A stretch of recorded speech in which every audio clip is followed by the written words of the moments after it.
మార్చేసింది. Pending irrigation ప్రాజెక్టులు పూర్తి చేశాం, రైతులకు అండగా ఉంటామన్న పొంగులేటి. అకాల వర్షాలతో రైతులు నష్టపోయారు, ప్రభుత్వం నష్టపరిహారం చెల్లించాలి, ఫసల్ బీమా అమలు చేయాలన్న రఘునందన్ రావు. బెంగాల్లో బీజేపీ అధికారంలోకి రాబోతోంది, అక్కడ గెలుపుతో సంబరాలు చేసుకోవడం కాదు, ఇక్కడ గెలిచి సంబరాలు చేసుకుందామన్న ఈటెల.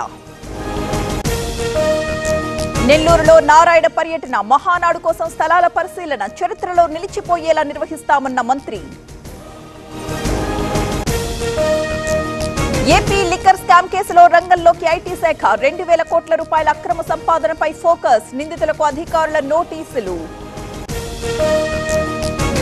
రేపు శంకుస్థాపన జరుగుతుంది, 8 నెలల్లోనే రామాలయం నిర్మిస్తాం, రేపు భక్తులందరూ రావాలన్న రఘురామకృష్ణరాజు.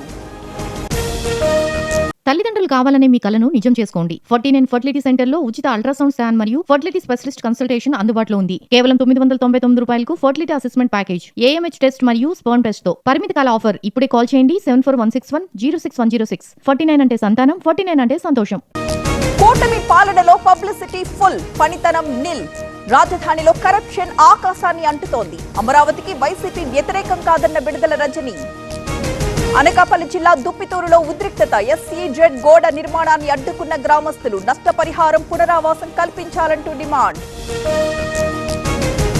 కాంగ్రెస్ పాలన అంతా ఆగమాగం, రాష్ట్రంలో భూముల రేట్లు పడిపోయాయి, బీఆర్ఎస్ రావాలని ప్రజలు కోరుకుంటున్నారన్న హరీష్.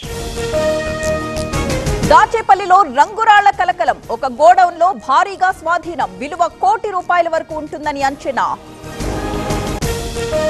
పాడేరు కనకదుర్గ ఆలయంలో చోరీ, 7 లక్షల విలువైన బంగారం, వెండి అపహరణ, రంగంలోకి దిగిన పోలీసులు. లేబర్ అడ్డాల ఏర్పాటుతో కార్మికులకు ఉపాధి, ఈ ఏడాది 1,00,000 మందికి శిక్షణ, మంత్రి వాసంశెట్టి సుభాష్ ప్రకటన. ఆర్టీసీని ప్రభుత్వంలో విలీనం చేయాలి, గత ప్రభుత్వం మాట తప్పింది, ధాన్యాన్ని వెంటనే కొనుగోలు చేయాలన్న రామచంద్రరావు. సచివాలయానికి సీఎం ఎందుకు రావడం లేదు, గత ప్రభుత్వం చేసిన తప్పులే ఈ ప్రభుత్వము చేస్తోంది, బీజేపీతో పోరాటం ఉంటుందన్న కవిత. హుస్నాబాద్ అభివృద్ధి లక్ష్యం, ఈ నెలలోనే గౌరవెల్లి భూ నిర్వాసితులకు పరిహారం, ప్రభుత్వం పారదర్శకంగా పనిచేస్తోందన్న పొన్నం. హైదరాబాద్ ORR పై మరో ప్రమాదం, తుక్కుగూడ దగ్గర కార్ బోల్తా, 4గురికి తీవ్ర గాయాలు, కార్ టైర్ పంక్చర్ కావడంతోనే ప్రమాదం. తమిళనాడులో సినిమా షూటింగ్లు బంద్, తమిళ నిర్మాతలు ఒక్కరోజు సమ్మె, నటీనటులకు రెవెన్యూ షేర్ విధానం తేవాలంటూ డిమాండ్.